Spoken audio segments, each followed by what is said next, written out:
Bene data muri Kristo Yesu, turongeye kubasuhuza nk'abakunzi banyu, nk'abakunzi bacu ba Blessed Family, umuryango mugari Imana yaduhaye. Twongeye kugaruka kugira ngo dukomeze ibiganiro byacu dusanzwe dukora. Muri aka kanya muri kumwe na Betty na Emmanuel. Tubahaye ikaze rero ku biganiro byacu, murakaza neza. Reka twongere dufatanye ku uyu munsi. Dufite ikiganiro n'ubundi cy'umuryango, ibiganiro byacu twatangiye. Mbere yuko rero dutangira ikiganiro cy'uyu munsi, reka nsabe ubanze dushyire imbere y'Imana hanyuma dukomeze. Kadusenge. Uwiteka Imana yacu, turagushimiye kuri Imana nziza, tugushimiye ubuntu bwawe no kugira neza ibihe byose. Tugushimiye kandi ko wemeye kongera kuduha umwanya nk'uyu wo kongera kugaruka hano kugira ngo duhure n'abantu waduhaye muri iri tsinda rya Blessed Family bakurikirana ibiganiro byacu. Rero nukuri reka tubasabire umugisha kandi natwe tubisabira, ubagirire neza kandi natwe tugirire neza. Ubwo tugiye kubana muri iki kiganiro cyumva kimugirira umumaro, kimugiraho kimukura naho kimugeza kubw'ubuntu bwawe. Tubisenze twizeye kandi tubinyujije mu izina rya Yesu Kristo. Amen. Amen. Urakoze kudusengera no kudushyira imbere y'Imana. Ibintu byose tugomba kubanza Imana kuko niyo iduha umwuka wera kutuyobora mu byo tuba tugiye kuvuga byose. Urakoze rero. Nkuko abakunzi bacu dusanzwe tumenyereye, hari ijambo tubanza kunyuzaho, ijambo ry'umunsi. Rero ijambo tuba dukeneye kugira ngo naryo turyumve. Ibyo dukora byose tugomba kubikora twabanje ijambo ry'Imana, kuko niho dukura ubuhanuzi, niho dukunda imbaraga, niho dukura ibi byose dukora, kuko tuba tugomba kubikura mu ijambo ndetse rigatunga umwuka ubugingo. Reka rero utugeze ijambo waduteguriye ry'uyu munsi. Yego, urakoze cyane. Reka dusangire ijambo ry'Imana riri muri Matayo ibice 7 umurongo wa 13. Ni ijambo abantu tumenyereye cyane, ndetse turongeraho n'umurongo wa 14. Munyure mu irembo rifunganye, kuko irembo ari rigari, n'inzira ijyana abantu kurimbuka ari nini, kandi abayinyuramo ni benshi. Ariko irembo rifunganye ni inzira ijya mu bugingo iraruhije, kandi abayinyuramo ni bake. Imana yacu itugirire neza. Amen. Aya ni amagambo ya Yesu yavuze ubwo ari gutanga icyigisho ku musozi. Abwira abantu ati munyure mu irembo rifunganye. Amen. Amen. Kubera ko iryo rembo rifunganye niryo rijyana ku bugingo. Ariko irembo rijyana kurimbuka ni irembo rifunguye. Nuvuga ngo ni irembo buri muntu wese ikije cyose kinyuramo. Ariko irembo rijya mu bugingo buhoraho, cyangwa se irembo rizatujyana mu ijuru, ni irembo rifunganye. Nuvuga ngo mu gufungana, nuvuga ngo muri make hanyuramo bake. Ni nkaho bavuga ngo ni irembo ririmo akayunguruzo, rirayungurura, kubera ko ntabwo rinyuramo ikibonetse icyo ari cyo cyose. Ni inzira ifite abayigenda na gahunda yayo. Amen. Amen. Ariko ikintu dushaka kwibutsa muri uyu mugoroba bene data ni ikihe? Nuko iyi nzira kugira ngo ibe irembo rifunganye, igishaka kuvugwamo cyangwa se icyo twashaka kumvamo nuko mu gakiza ntabwo wemerewe uri umuntu wemerewe navuga umwidegembyo w'isi, w'ibyo isi ishaka. Nuvuga ngo iyo narebye nk'Abagalatiya 5:19 yavuga ngo imirimo ya kamere iragaragara ni ubusambanyi, gukora ibiteye isoni n'iby'isoni nke, no kugomanwa n'ishyari n'umujinya. Ibyo ni ibintu byinshi, ariko iyo bakubwiye iby'umwuka bakubwira ibintu bikeya. Bakakubwira iby'urukundo, kugira neza, avuga ati ibyo ngibyo itegeko nta tegeko ribihana. Bakubwira ibintu bike cyane, kubera yuko ni ibintu iyo uvuze urukundo ni nkaho uvuze ibintu byose ko bamaze kubyangura, wabishyize hamwe. Kugira neza, urukundo ruba ruri mu kugira neza, kwihangana, izo mbuto nziza z'umwuka w'Imana. Ariko noneho iyo uri kugenda muri iyi nzira yo kujya kurimbuka, ni igihoge, nta kintu ubujijwe. ufata ibyo ubonye, urya ibyo ubonye byo muri iyo nzira, usarura ibyo ubonye byose byo muri iyo nzira. Abantu benshi birukira kujyayo kubera yuko hagaragara nk'aho abahagenda banezerewe, bigaragara ko abahagenda nta kintu babujijwe, bigaragara ko abahagenda barya byose, bigaragara ko abagenda bakora byose ntacyo bitangiriye. Ariko abagenda muri iyi nzira y'agakiza iragoranye, ni inzira ntoya, isaba kwigengesera, kuko mu nzira ntoya, mu nzira ifunganye, bisaba ko ugenda ugira ibintu bigengesera. Yego. Bisaba ko hari ukuntu ugenda witwararitse, bisaba ko hari ugendana na mugenzi wawe mudakomanya kubera yuko ni gatoya. Ugomba kugenda witwararitse, nawe yitwararitse. Uko rero ni kwa kundi ko abana b'Imana tugenda twifata, ubana na mugenzi wawe neza, mwitunganya, wanga kwakira ibije byose, wanga kuvuga ibigomba gusohoka mu akanwa kawe kakaregera, hakaba ibyo wigomwa bikakubera amase nk'uko Paul yavuze. Ni ukuvuga ngo utagize ibyo wigomwa uba uri mu kintu kigari, uba uri mu kigohogere. Ariko niba hari ibyo inzira y'ubukristo mu by'ukuri, hari ukuntu yagombye kudushyiramo discipline. Uri kumva? Amen. Hari ukuntu umuntu avuga ngo imyambarire ntituzayirebaho, tuzayirebaho. Nuko wambaye it matters muri iyo nzira. Uko uvuga ibintu uvuga bisohoka mu kanwa kawe ni ibyabo muri iyo nzira, kandi bishoborwa n'abantu bake. Ururimi rwawe wararurinze. Ababasha kurinda ururimi rwabo ni bangahe? Ni abantu bake babasha kunyura muri iyo nzira. Yego. Ababasha kugira uko barinda ingeso zabo ni bakeya. Imana yacu tugirire neza. Amen. Ntabwo ari benshi bashobora kukubwira ngo nzareka nzihangana, nzaba umusore nifate sinsambane. Ni bakeya. Nawe mpamvu bakubwira ati umukobwa asigaye ahagarara akakubwira ati ese ubundi umuntu aba vierge gutimya, ati umuntu w'umukobwa muzima ashobora kuba vierge gute? Uri kumva aho tugeze muri iyi si ya none?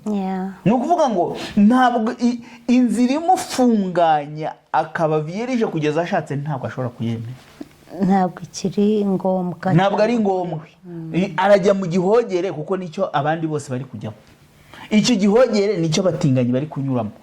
Iki gihogere nicyo abantu bari kuzana hano, tuza hano bavuga ngo ni ku mihanda. Umuntu aho kugira ngo avuge Imana kubera ko ntibyinjiza. Iyo uvuze ibi bintu turi kuvuga gutya, nta muntu bireba. Yego. Araza ashaka gutwika. Ikintu cy'igihogere kiri kugenderamo abandi benshi. Ibintu byose birimo. Ibintu byose byuzuyemo aho abantu bamusanga. Iyo niyo nzira abantu benshi bakurikiye. Ariko iyi mukanyaga kubera yuko yaje afite ibindi ashaka, ntabwo ari gushaka gutunga, ntabwo ari gushaka views, ari gushaka ko abantu bamubona. Niyo mpamvu azanye amatiku, aje kuvuga abandi kugira ngo acane avuge ngo kabaye. Icyo ni igihogere ari kugenderamo kuri uyu muhanda wa internet w'igihogere, nawe arawugenderamo gutyo. Turi kumvikana aho ngaho. Rero icyo dukangurira bene data ni iki? Reka tugire uko tugaragara nk'abantu bari kugenda muri iyo nzira, tugendane n'abandi, tugire ibyo twiyima, tugire uko twitwara kugira ngo tubashe kugenda muri iyi nzira itari iya bose. Yego. Iyo abantu bamaze kwitunganya no kwikirana no gushaka kugendana n'Imana, si ukuvuga ko tuzaba batagatifu, ariko hari ukuntu tugomba guhinduka. Tugahinduka nk'abagendera muri iyo nzira nto. Hari ukuntu tutazakira iby'isi byose ngo tubyibuhe, tuzagende tubyigana. Oya, iby'isi tubyishyiremo bitubyibushye. Ntabwo ushaka kuvuga umubyibuho w'umubiri. Imana yacu rero tugirire neza kugira ngo tubashe kugenda muri iyi nzira ifunganye, iyi nzira ishaka ko hari ibyo twigomwa, iyi nzira ishaka ko hari ukuntu tugomba kwitwara mu buryo butandukanye mu buzima bwacu bwa buri munsi. Imana yacu idufashe. Amen. Amen. Murabyumva rero yuko hari inzira ifunganye n'inzira yagutse y'igihogere. Ubwo ni ukuvuga ngo Imana iba yadushizeho izo nzira ebyiri kugira ngo duhitemo inzira tugomba kunyuramo. Niba ushaka kunyura mu nzira y'igihogere, harimo ibintu byose byo wakenera muri uru rugendo birahari. Ariko imbere yawe uzagerayo hanyuma uzabazwa byinshi. hari n'inzira ntoya ifunganye iyo ugomba kunyuramo ari akayungirizo kayungurura, ntabwo ibintu byari byo byose binyura muri ako kayungiro, hanyuramo iby'umumaro gusa, ibyo umwami wacu Yesu Kristo yategetse yuko umuntu agomba kuzanyura muri iyo nzira agomba kuba ameze. Rero ni nahawe muvandimwe wo guhitamo inzira ugomba kunyuramo. Ibyo byose turabyemerera, ariko siko byose bitugirira umumaro. Rero ni nahacu wo guhitamo. Urakoze ku ijambo waduteguriye. Tugomba kwibuka yuko ibintu byose muri iyi si siko byose tuba tubyemerewe ngo tubikoreshe, kuko tugomba guhitamo ikifite umumaro. Ejo hazaza tuzaba turi hariya mu buzima budashira, mu buzima bw'iteka. Tugomba guhitamo ibizatugira umumaro rero kugira ngo tuzabeho tunezerewe. Imana iguhe umugisha. Ku bakunzi bacu rero reka tugaruke ku kiganiro cyacu. Uyu munsi turi mu kiganiro cy'umuryango, twari turiho tuvuga kuri communication, ibiganiro bitandukanye kuri communication. Twaganiriye ku bintu bitandukanye tuvuga mu buryo bugari communication cyari cyo. Twaganiriye ku bumenyi umuntu akeneye ngo agire communication nziza mu muryango. Tuza no kuganira ku bintu byateza ikibazo cya communication mu muryango n'uburyo twabikemuramo. Muri make rero ibyo ni ibiganiro twagarutseho mu kintu cyo kumva neza yuko mu gusubiza neza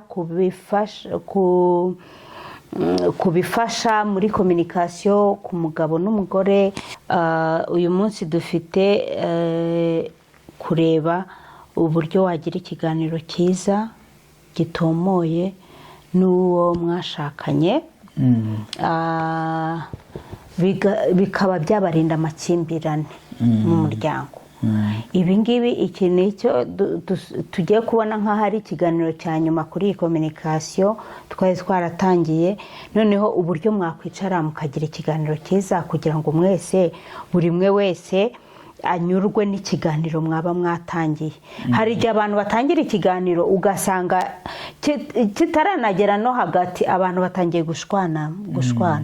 Ariko se ni ibiki, ni gute mwaganira noneho kugira ngo mugire ikiganiro cyiza kandi kiryoshye, mwese mukavanamo iby'umumaro kandi mugafatiramo imyanzuro ifatika, imyanzuro myiza iri bubagirire umumaro. So mu by'ukuri twavuze ko communication ni ikintu gikomeye cy'ingenzi.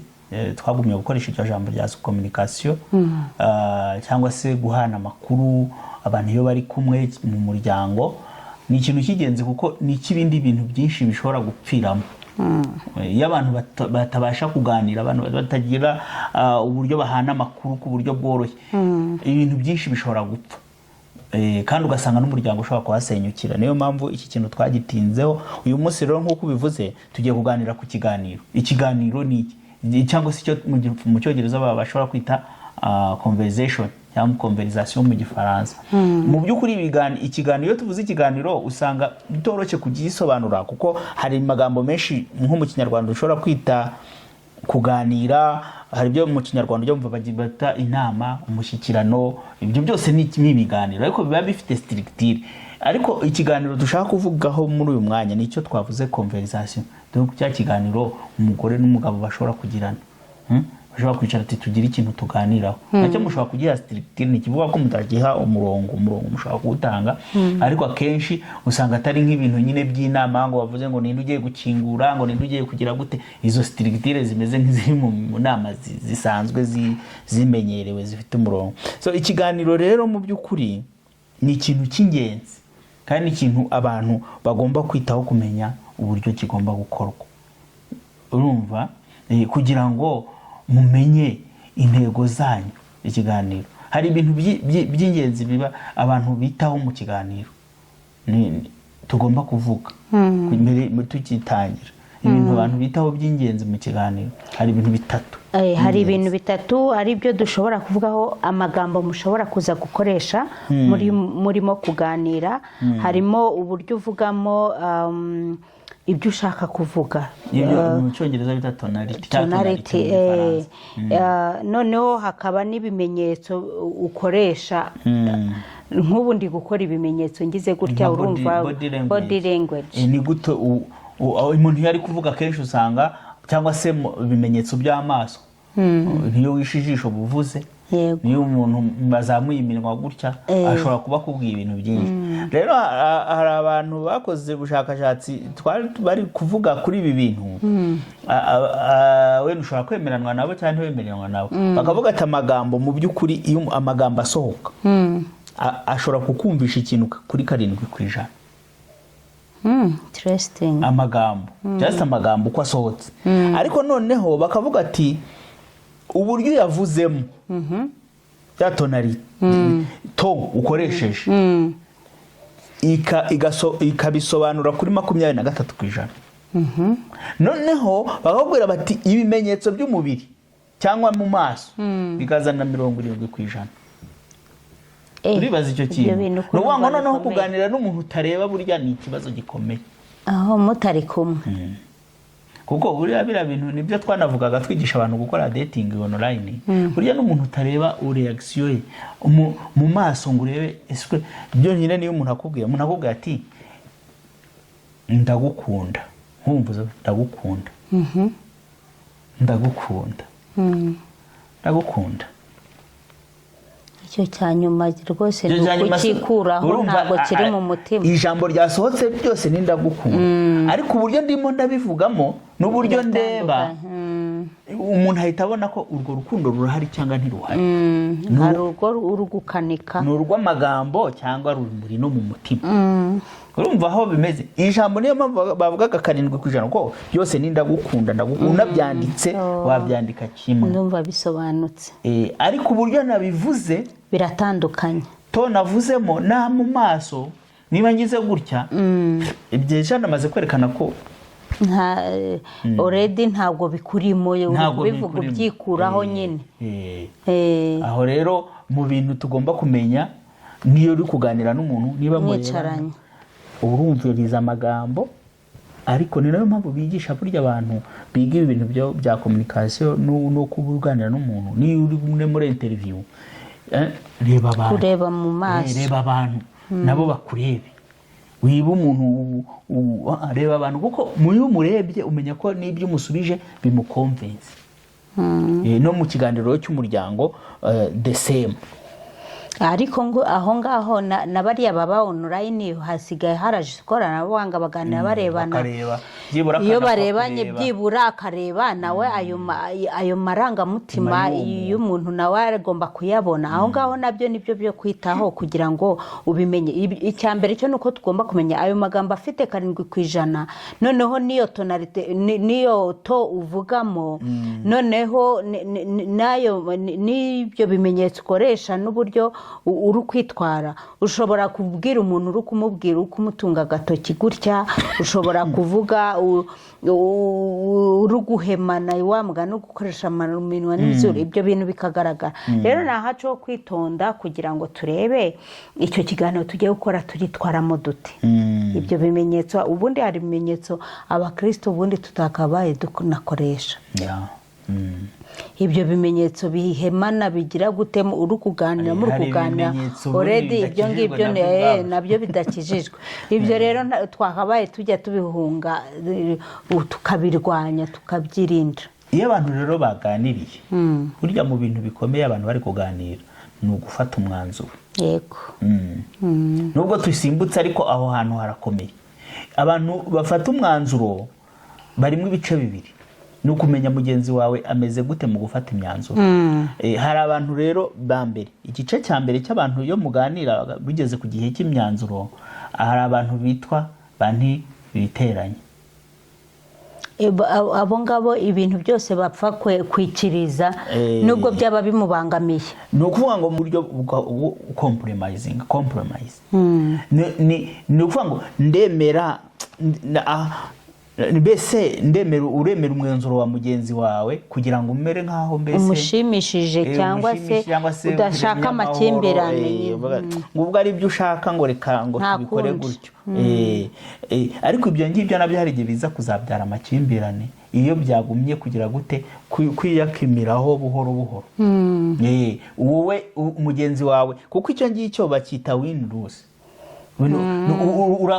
uraho wiyemeza guhomba undakumva.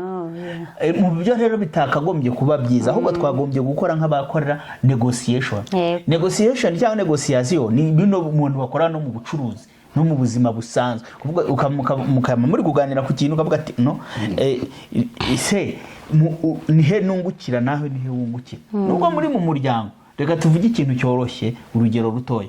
Niba mugomba kuzajya muri vacances, mugomba wenda nko gutembera, nk'abantu batembera bakaganira ati tuzatemberera urugero rumwe dutanze wenda abantu bose ziko babikora. Noneho umuntu akaba yavuze ati none umwaka utaha muze tuganire tuzajya he. Umuntu akavuga ati ati shangiye ndashaka kuzajya wenda ndashaka kuzajya ku mazi ahantu noga ku nyanja. Aravuga ati no none urasubira akantu kujya ku nyanja, kandi yenda ngiye byo ku nyanja simbikunda, sinkunda koga, ntaka kwirebera inyamaswa. N'urugero nk'urwo ngurwo hari noneho ugasanga harimo ahubwo hari n'urugero nibutse. Umuzungu yashakanye n'umukobwa w'umwirabura, binyibukije urundi rugero ariko rusa n'urwo. Noneho umwirabura kubera ko yagiye i Burayi, urumva twe tuba dushaka nk'aba muri Afurika, umuzungu arashaka kuza kureba inyamaswa. Uyu mukobwa nawe arashaka kujya kureba Canada, yari i Burayi, bati nshaka Amerika, nshaka kureba Amerika ndebe ibyo bizu. Umuzungu we akumva iby'ibizu ntago ari byo akeneye. Uri kumva? Ariko icyo gihe bigenda gute? Kwicara mukaganira. Ubushize niba mwaragiye muri Afurika muri Tanzania, agashaka kubwira ati ndashaka kujya muri Amazon, urumva hose ni mu ishyamba no kugenda imisozi muri Amerika y'Epfo. None ukamubwira ati hoya nanjye niko nshaka kujya kureba Canada. Urumva we wavukiye muri Afurika yishakira kujya kwirebera imijyi no kuvuga ko yenda yageze ahantu. So icyo gihe ni ukuzafata umwanzuro gute rero. Niba ubushize mwaragiye hano naho ukavuga uti no ubushize twagiye aha, twagiye muri Afurika ujya kureba imedingagi mu Rwanda, uyu munsi rero nanjye tuzajya muri. Urumva harimo win-win, harimo kunegosiya, umwe agatsinda n'undi agatsinda. Uwo ukatsinda none ejo undi nawe akazafatiraho gutyo. Urumva ni uburyo bwa negotiation. Nibwo rero twakagombye kuba dufata mu ibyemezo mu rugo. Umwe ntahore hari umuntu uhora ameze nk'avuga ibi byose reka mbyemere hoya tanga nawe arigima yawe kugira ngo ibyawe nawe bibashe kumva. Icyo ndumva ku kintu cyane cy'imyanzuro abantu bagomba kucyitaho. Kandi noneho no tuganira tugomba no kumenya ko dutandukanye. Abagabo n'abagore baratandukanye, of course. Uburyo Imana yabaremye biratandukanye, n'uburyo bafata imyanzuro, uburyo baganiramo, uburyo ibyo bintu byose bikorwa n'abantu batandukanye rero gute.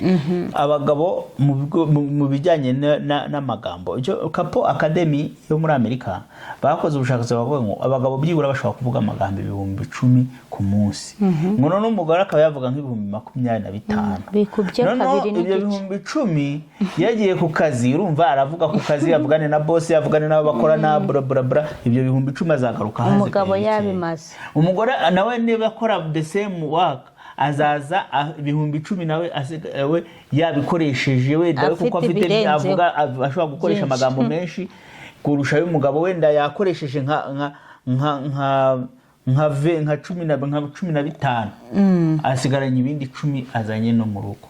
None araje ageze mu rugo we arivuganye, wowe ntushaka wayamaze, ashaka ko mugira ikiganiro, asanze wowe ikiganiro amagambo yashize. Urumva turi mu biganiro, hari ibiganiro biformere ariko hari n'ibiganiro bisanzwe.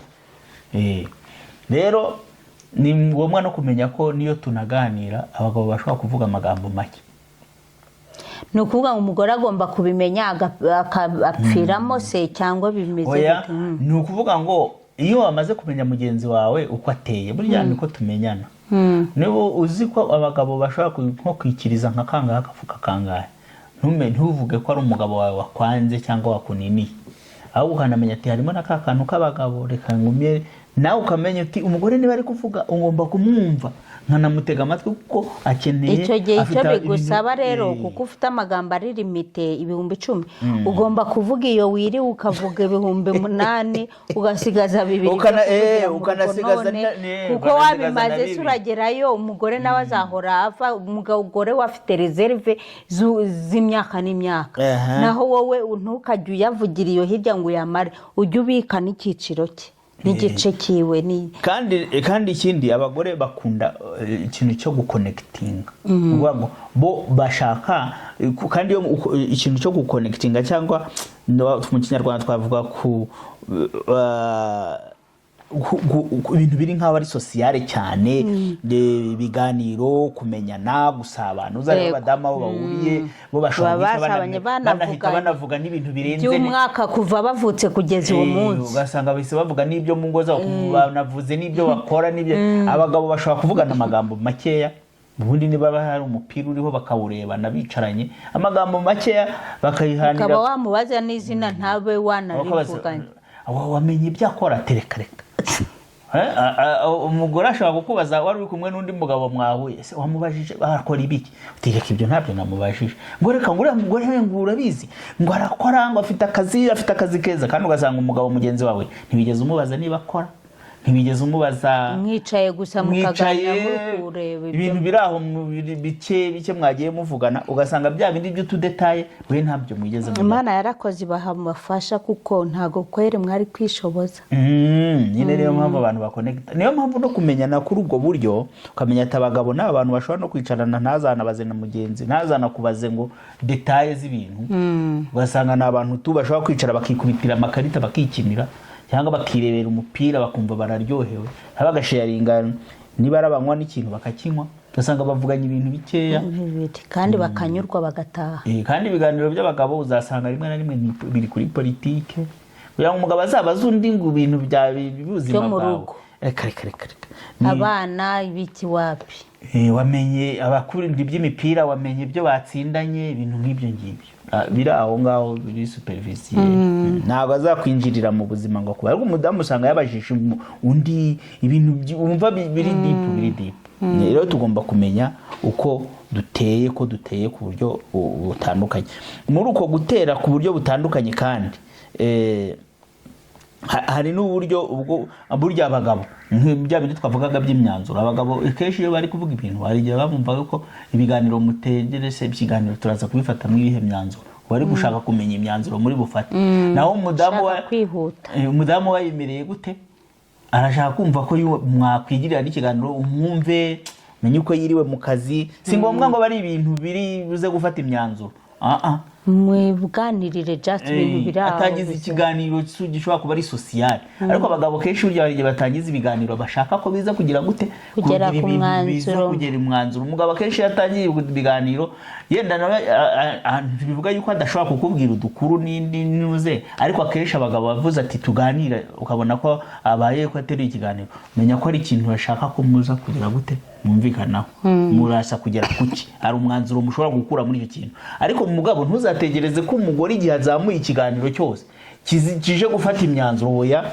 hari igihe ashaka kuganira gusa ashaka kukubwira ukuntu rwose yiriwe kandi ugomba kubyumva neza ukabitega amatwi ukamuha umwanya ukamwumva kugira yumve ko afite umugabo umwumva nyine atari ngombwa ko waje kukubwira ibintu biri formere bishe kugira gufata imyanzuro ibyo rero mu buryo bwo kumenyana ko dutandukanye ni byiza ko iyo mimerere y'ukuntu dutandukanye igomba kubamo ikiganiro ikindi kigishyigikira rero ni ukuba uri umuntu ufungutse kandi uri inyangamugayo ibyo bintu ni ibintu twanagonze kugera tugarukaho muri communication yego ubunyangamugayo burya bw'umuntu butuma abantu byongera ko abantu biyumvanamo iyo umuntu avuga ati mfite umuntu kuri wanjye n'inyangamugayo umuntu ushobora gutrustinga byongera kwa kundi nyine ikintu cyo kwiyumvanamo kandi mugenzi wawe ntumushidikanyeho iyo umuntu mwiyumvamo ntumushidikanyeho n'ikiganiro cyanyu kigira gute nacyo kigenda nyine buri muntu ari kumva yuko ibyo ari kurusharinga na mugenzi we kigenda neza ikindi ko mu gukinguka bituma nta bintu uhishahisha utari guhisha ibintu cyangwa ngo ugire icyo wumva wahisha inyuma erega niyo muganira uba uri kubibona ukavuga ati ukaba ugiye gutangira ikintu ati cyangwa ukireka ukumva ukigarura ukumva yuko udashaka kuba wagifunguka gushidikana nacyo ngo ukibwire mugenzi wawe neza. Iyo hari umuntu utaba open buriya ngo ashaka kugira gute, hari umuntu bataba open kwa adashaka na kukubabaza, kwa kubwira ibintu byose ahita akinguka, ababwira ati ese niki, amenye ko ndi kumutekereza, wenda umubwiye nk'ibintu runaka by'iwanyu byabaye mu muryango, wamubaza ati bise bimeze gute, akanyura ibintu hejuru kubera ko ntashaka kukubwira, akubwiye ukuntu abitekereza, akavuga ati mubwiye ukuntu abitekereza byose rero bishobora kumukomeretsa cyangwa bikazamura ibindi bintu bitari byiza. Ariko tugomba no kwibuka yuko hari igihe nabwo bibara, ariko iyo dusomye imigani 12:22 baratubwira ko n'ururimi rubeshya ntikizira kuwiteka. Mu by'ukuri niba ugiye kubwira umuntu ibintu kandi atari byo ufite mu mutima, ushaka just kugira ngo umunezeze cyangwa hari icyo karuma muri gishobora kuvunduka. Ariko buriya nubwo kuri kuryana akenshi ujya gusanga undi muntu yakubwira ati iyo warambwije ukuri, iyo warabaye open, iyo warambwiye neza ko ibi bintu ariko wowe ubibona biba byenda byaramfashije. Burya ni byiza kubwiriza, cyane cyane umuntu ari umudamu wawe, umugore wawe, ari umugabo wawe, why not mubwira ukuri kukumva, niba kumurya ariko gushobora kugira gute, gushobora yego. Uretse ko hari n'umuntu ubwira n'abagata ukuri kose, toute la vérité n'est pas bonne à dire, baba Faransa aho ngaho rero the question mark. Ariko mu by'ukuri ifo ko tugira ukuri, tukaba open kugira ngo utagira ibintu wakagombye kuba wakabwiye umuntu ukuri kukamufasha, kukamukiza, kukamurya today, ariko kukaba kwamukiza, aho kugira ngo azamenye ko hari ufite ukuri kwanga kukumubwira. Kuko iyo bimenye ko hari ufite ukuri kwanga kukumubwira, ukaba waramubwiye ibintu biri supervisiye cyangwa ukamwiyorera, nabwo birababaza, biragorana. So muri ubwo bunyangamugayo rero tuguma kuvuga, hari amabwiriza agenga ubunyangamugayo, nabwo reka tuyavugaho gatoya. Ubwo bunyangamugayo twari tuvuze mu kiganiro, cyangwa ko usanzwe uri umunyangamugayo ko byinjira ikiganiro, ariko burya ubunyangamugayo bwacu reka tubwibutseho abantu kugira ngo nakwenda kabafashe. Ubunyangamugayo butangirira mu mateka yawe. Ubunyangamugayo burimo ibice bijya nko kuri bindi. Ubunyangamugayo bwo mu mateka, buryo bita historical honesty. Historical honesty ni ukuvuga ngo amateka yawe ese koko nta bintu yishahisha. Hari umuntu wamvuze ngo hari igihe abantu bose baba bafite trauma kubera amateka. Iyo ayo mateka yawe mbega warayasharinze kugira ngo umuntu ababizi, niba trauma twese tuba tuzifite ariko ntiziba ziri kuri level zimwe. Rero iyo washarinze umuntu n'amateka yawe, icyo gihe no mu kuganira urabyumva yuko hari aho ushobora ahantu ukoze cyangwa se ahantu bimukoze kubera impamvu. Hari igihe muba muri kuganira ukaba watanga urugero rwongera rukamukomeretsa rukamusubiza muri ya mateka ya kera atari meza, hari ameza n'amabi, ariko ugomba kumenya uburyo ugomba kuganiramo. Niyo mpamvu naramutse ngusharinze amateka yanjye nawe waransharinze ayawe, iyo turi kuganira nyine tuba tugomba kugira gute, kugendera kuri ibyo, kuko hari igihe nkubwira nawe ukambwira, bikaba byatuma nyine dufata imyanzuro kubera n'ibyo turi kugendera. Ejo ntari agakomedi nabonye, ukabona umuntu n'agakomedi hano k'abantu ba hano, umugore uzi ko abantu hano rero umuntu abanye n'umugabo akamara igihe kinini nyine batabyara, ariko no muri Afurika kenshi niko biba bimeze. Noneho nyina w'umugore araza ati niko, ati ko mutabyara, ati bimeze gute, ibintu bituma mutabyara. Umugabo aramubwira ati ariko twagiye kwipimisha, ati umugore niwe ufite ikibazo, umugore none ndarigenza gute kuri kudushyiraho intuza, ati ashite ikibazo gute, ati yagira ikibazo gute, iwacu yarahasize umwana, ati yarahasize umwana, uriya mwana yahasize, none yamubyaye ate, yamubonye ate, ati yagira ikibazo gute, amaze gukuramo inda, yakuyemo inda 8, ati umuntu wakuyemo inda 8 akaba afite n'umwana, ati wambwira ko atabyara gute. Umugabo ati nuko bimeze ati ryakuyemo, ariko nagakomedi, ati yakuyemo inda 8. Urumva rero yarakuyemo n'inda 8 koko kutabyara bifite. Nuko rero umugabo ati mwese nimumvira aho nimugende, mbona agakomedi bakinaga. Ariko urumva ko amateka utarayasharinze utarayasangije ni ikintu cy'ingenzi kuko umuntu aho kugira ngo azavumbure ibintu byawe nyuma ko wenda tubimubwire ntugire icyo umukinga kandi twanabivuze cyane twigisha turi guhugura mu bantu bagiye kurushinga mu bintu bagomba kwitaho ikintu cyo kubwirana uko umuntu yabayeho ari inyenzi mu bunyangamugayo hari icyo bita current honest ni ukuvuga ngo biri kuba nonaha ubibayemo mu bunyangamugayo. Umuntu araguhamagaye telefone aho kugira ngo umwitabye uri kumva ntabwo witabye ntunamwohereje message ati ndi busy ndaje ngo uhamagare mu kanya. Iyo rero baravuga ngo iyo current honest buze havuka ikintu cyitwa urwikekwe. Havuka ikintu bita urwikekwe. Urwo rwikekwe rero iyo rumaze kuvuka umuntu atangira kugushidikanyaho.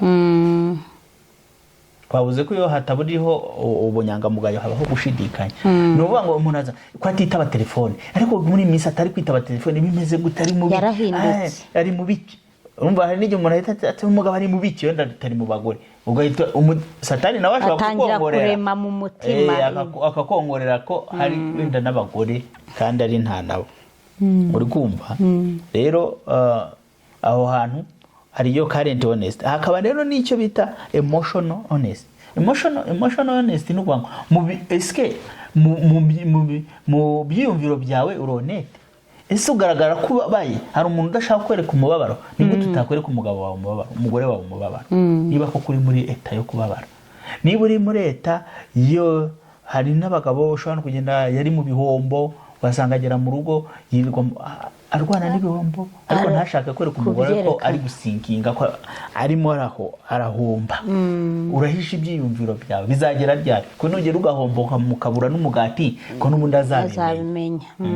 Erekana amarangamutima yawe uba mu munyakuri noneho na ejo hazaza rero naho hagomba kuba mu munyakuri. Ni ibiki uri gutekereza kuri ejo hazaza nize projet uri gutekereza umuryango niba ari ibintu projet uri gutekereza kugira ngo ejo utazatangira kuzashiduka watangiye gukora za projet wewe wenyine. Yego umugore wawe adafitemo uruhare umugabo wawe adafitemo uruhare ni ukuba rero ibyo bice bine byo by'ubunyangamugayo cyangwa by'ubunyakuri ibyo birakenewe. Hari historical current cyangwa se byashizwe umunyangamugayo ku byashize ku byanona mu byiyumviro n'ejo hazaza.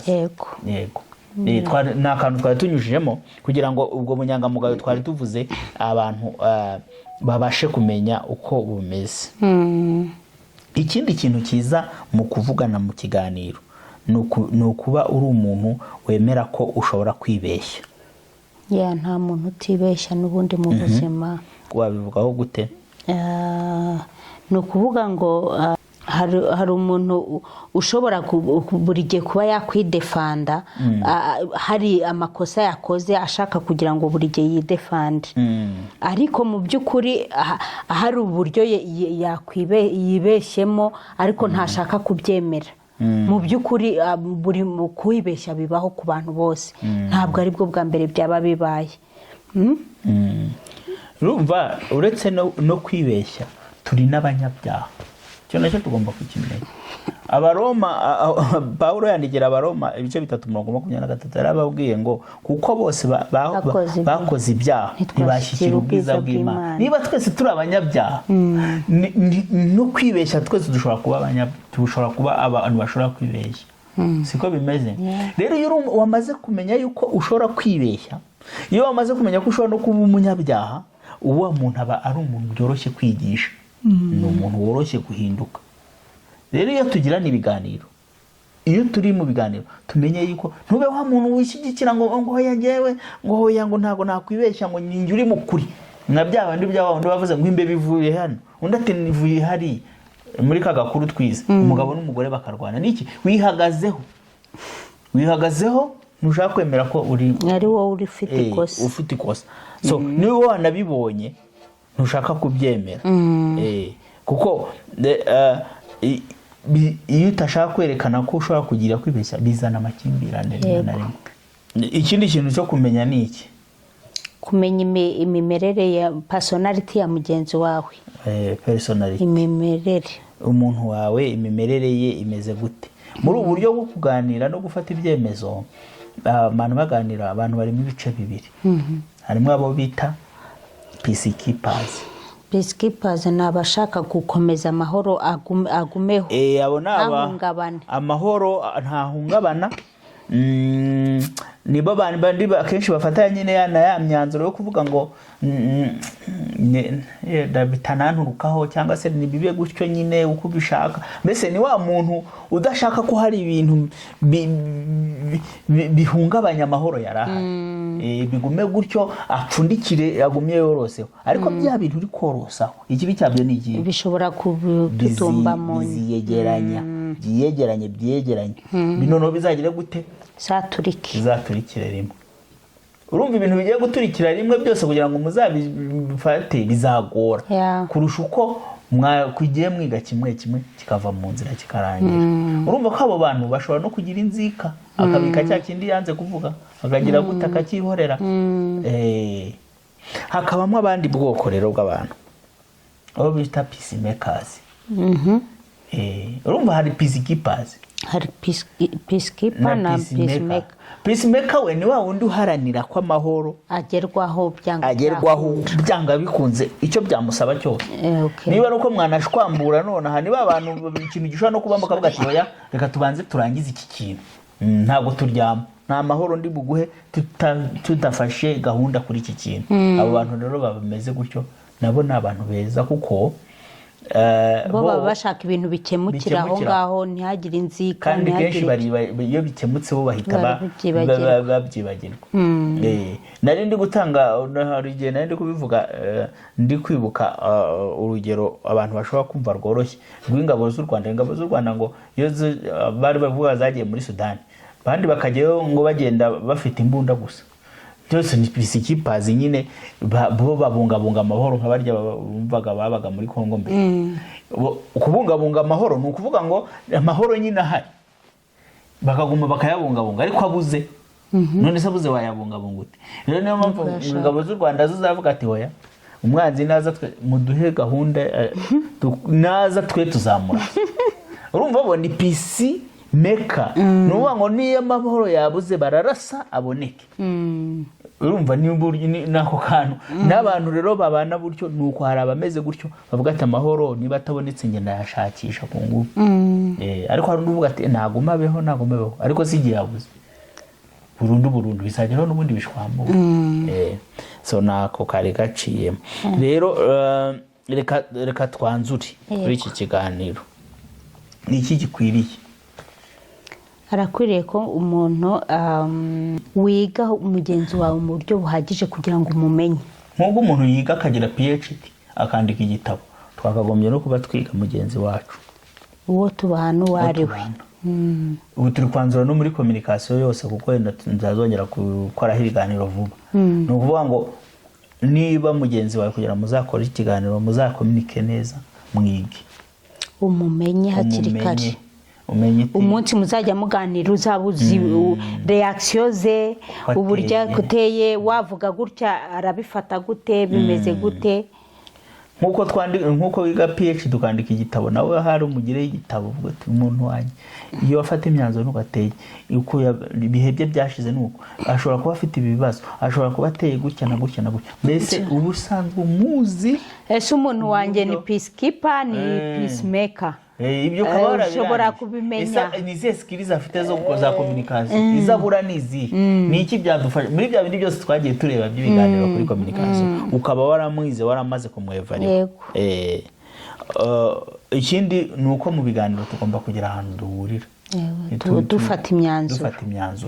Buriya ni ikintu cy'ingenzi imyanzuro, kuko niyo ituma ibiganiro byacu bigera ku iherezo kandi bigafata iherezo ryiza. Rero nicyo twashaka kubaganiriza inshuti zacu, kubera ko turazi yuko iyi communication ni ikintu cy'ingenzi. Twayivuzeho ibiganiro bitandukanye. Rero uyu munsi twari turi gutsindagira kuri iki kintu cyitwa ikiganiro n'ibintu bishobora gushyigikira cyangwa bishobora kumenya cyangwa se twakagombye kuba tumenya kugira ngo ikiganiro tugirana mu muryango kibe ikiganiro cyiza. yego Imana yacu rero igumye dushyigikire, Imana yacu igumye ishyigikire imiryango yanyu aho muri hose, turabakunda. yego naho ubutaha tuzagaruka ubutaha akagaruka. Imana ibahe umugisha. Shalom, Amen. shalom. Shalom.